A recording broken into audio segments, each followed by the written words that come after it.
Chapter 7. Lingue. Early critique of the bourgeois liberal view of the freedom of the laborer. In accordance with the plan of this work, socialist and communist writers are entirely excluded from the historical reviews. These reviews are only intended to show, on the one hand, in what form the political economists criticized each other, and on the other hand, the historically determining forms in which the laws of political economy were first stated and further developed.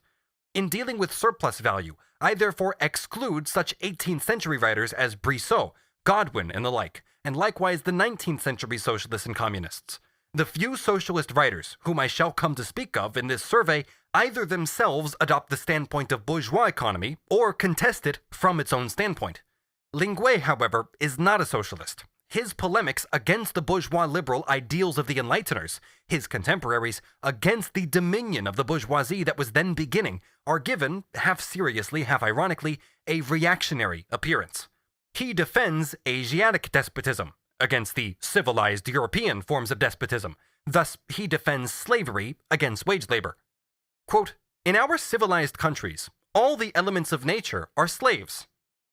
In order to get a hold of some of this wealth appropriated by the rich, it must be purchased with heavy labor, which increases the wealth of these rich persons. Thus it is that all captive nature has ceased to offer to these children resources of easy access for the maintenance of their life. Its favors must be paid for by assiduous toil, and its gifts by stubborn labors." Here, in the gifts of nature, the physiocratic view is echoed.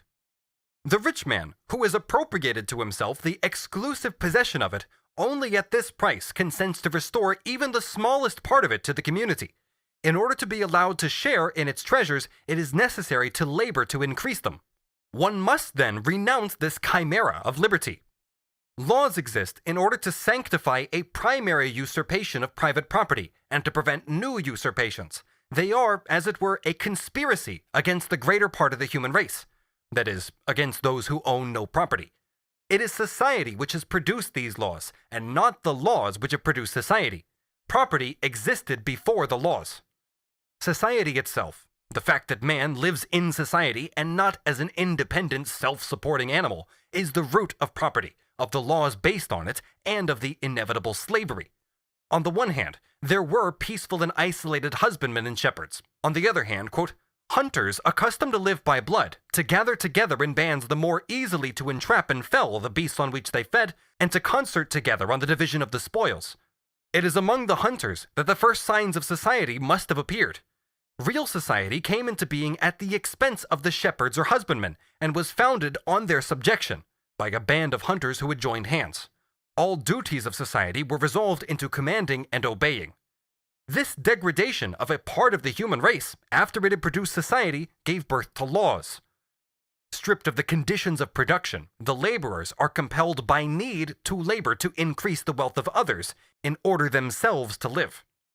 It is the impossibility of living by any other means that compels our farm laborers to till the soil whose fruits they will not eat, and our masons to construct buildings in which they will not live. It is want that drags them to those markets where they await masters who will do them the kindness of buying them. It is want that compels them to go down on their knees to the rich man in order to get from him permission to enrich him. Violence, then, has been the first cause of society, and force the first bond that held it together. Men's first care was doubtless to provide themselves with food. The second must have been to seek to provide themselves with it without labor. They could only achieve this by appropriating to themselves the fruit of other men's labor. The first conquerors only made themselves despots so that they could be idle with impunity, and kings in order to have something to live on, and this greatly narrows and simplifies the idea of domination. Society is born of violence, and property of usurpation. As soon as there were masters and slaves, society was formed. From the beginning, the two pillars of the civil union were on the one hand the slavery of the greater part of the men, and on the other the slavery of all the women. It was at the cost of 3/4 of its members that society assured the happiness, the opulence, the ease of the small number of property owners whom alone it had in view. The question, therefore, is not to examine whether slavery is contrary to nature in itself, but whether it is contrary to the nature of society. It is inseparable from it. Society and civil servitude were born together. Permanent slavery, the indestructible foundation of societies.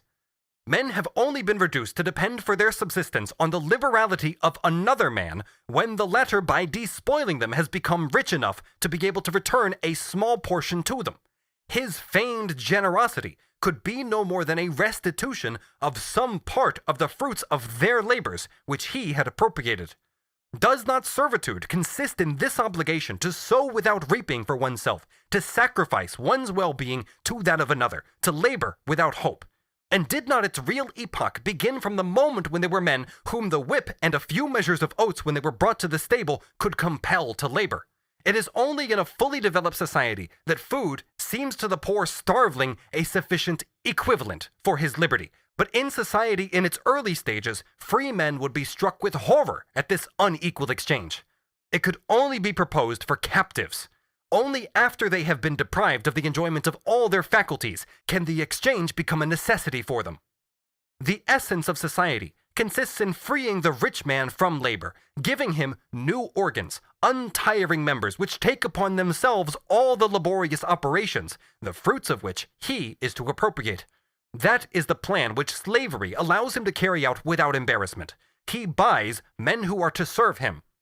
In suppressing slavery, no claim was made that either wealth or its advantages were suppressed. It was therefore necessary that things should remain the same except in name. It has always been necessary for the majority of men to continue to live in the pay of and in dependence on the minority, which has appropriated to itself all wealth. Slavery has therefore been perpetuated on the earth, but under a sweeter name. Among us now, it is adorned with the title of service. By these servants, Linguet says, he does not mean lackeys and the like. The towns in the countryside are peopled by another kind of servant, more widely spread, more useful, more laborious, and known by the name of journeymen, handicraftsmen, etc. They are not dishonored by the brilliant colors of luxury. They sigh beneath the loathsome rags which are the uniform of penury. They never share in the abundance of which their labor is the source. Wealth seems to grant them a favor when it kindly accepts the presents that they make to it. It is for them to be grateful for the services which they render to it. It pours on them the most outrageous contempt, while they are clasping its knees, imploring permission to be useful to it. It has to be pleaded with to grant this, and in this particular exchange of real generosity for an imaginary favor, arrogance and disdain are on the side of the receiver, and servility, anxiety, and eagerness on the side of the giver. These are the servants who have truly replaced the serfs among us. The point that has to be examined is this: what effective gain the suppression of slavery has brought to them? I say with as much sorrow as frankness, all that they have gained is to be every moment tormented by the fear of death from hunger, a calamity that at least never visited their predecessors in this lowest rank of mankind. He is free, you say. That is his misfortune. He is bound to no one, but also no one is bound to him. When he is needed, he is hired at the cheapest price possible. The meager wage that he is promised is hardly equal to the price of his subsistence for the day, which he gives in exchange. He is given overlookers to compel him to fulfill his task quickly. He is hard-driven. He is goaded on for fear that a skillfully concealed and only too comprehensible laziness may make him hold back half his strength, for fear that the hope of remaining employed longer on the same task may stay in his hands and blunt his tools. The sordid economy that keeps a restless watch on him overwhelms him with reproaches at the slightest respite he seems to allow himself, and claims to have been robbed if he takes a moment's rest. When he is finished, he is dismissed as he was taken on, with the coldest indifference, and without any concern as to whether the 20 or 30 sous that he has just earned for a hard day's labor will be enough to keep him if he finds no work the following day. He is free. That is precisely why I pity him. For that reason, he is much less cared for in the labors in which he is used. His life is much more readily hazarded. The slave was precious to his master because of the money he had cost him, but the handicraftsman costs nothing to the rich voluptuary who employs him. Men's blood had some price in the days of slavery. They were worth at least as much as they could be sold for in the market. Since they have no longer been sold, they have no real intrinsic value. A pioneer is much less valued in an army than a pack horse, because the horse is very costly and the pioneer can be had for nothing.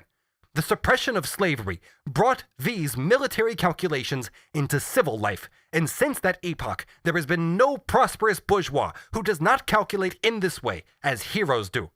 The day laborers are born, grow up, and are trained for, they are bred for the service of wealth without causing it the slightest expense, like the game that it massacres over its estates. It seems as if it really has the secret of which the unfortunate Pompey vainly boasted. Wealth has only to stamp on the ground, and from it emerge legions of hard-working men who contend among themselves for the honor of being at its disposal. If one among this crowd of mercenaries, putting up its buildings or keeping its garden straight, disappears, the place that he has left empty is an invisible point, which is immediately covered again without any intervention from anyone. A drop of the water of a great river is lost without regret, because new torrents incessantly succeed it. It is the same with workers. The ease with which they can be replaced fosters the rich man's hard-heartedness towards them. This is the form used by Linguet, not yet capitalist. These men, it is said, have no master. Pure abuse of the word. What does it mean they have no master? They have one, and the most terrible, the most imperious of masters, that is, need. It is this that reduces them to the most cruel dependence. It is not one man in particular whose orders they must obey, but the orders of all in general. It is not a single tyrant whose whims they have to humor, and whose benevolence they have to court, which would set a limit to their servitude and make it endurable. They become the valets of anyone who has money, which gives their slavery an infinite compass and severity.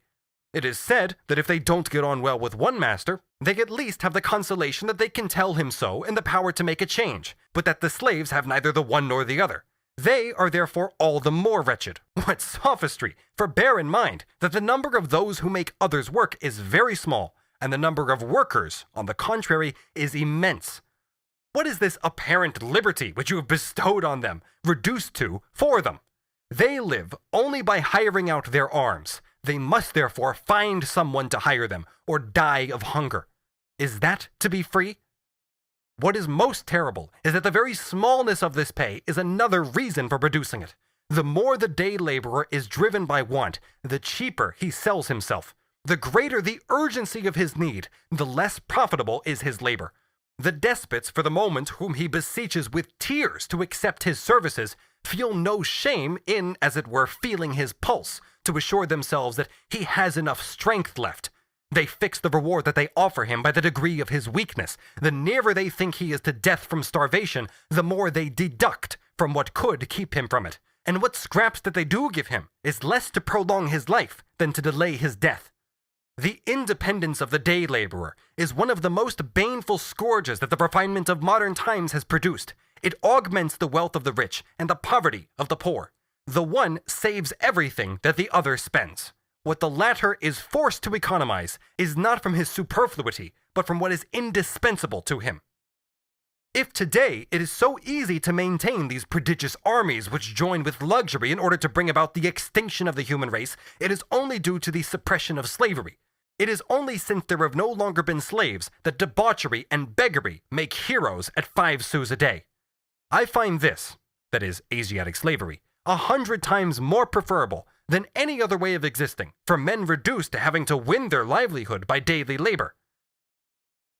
The slaves and the laborers' chains are made of the same material and only differently colored. Here they are black and seem heavy. There they look less gloomy and seem hollower, but weigh them impartially and you will find no difference between them. Both are equally forged by necessity. They have precisely the same weight, or rather, if they are a few grains more in one case, it is in the one whose external appearance proclaims that it is lighter. Linguet here calls to the men of the French Enlightenment in regard to the laborers. Do you not see that the subjection, the annihilation, since it must be said, of this large part of the flock creates the wealth of the shepherds? Believe me, in his interest, in yours, and even in theirs, leave them with the conviction that they have that this cur who yelps at them is stronger by himself than they all are together. Let them flee with stupid fright at the mere sight of his shadow. Everyone benefits from it. It'll make it easier for you to gather them in to fleece them for yourself. They are more easily guarded from being devoured by wolves. It is true, only to be eaten by men. But anyway, that is their fate from the moment they have entered a stable. Before talking of releasing them from there, start by overthrowing the stable, that is to say, society. End of part 1.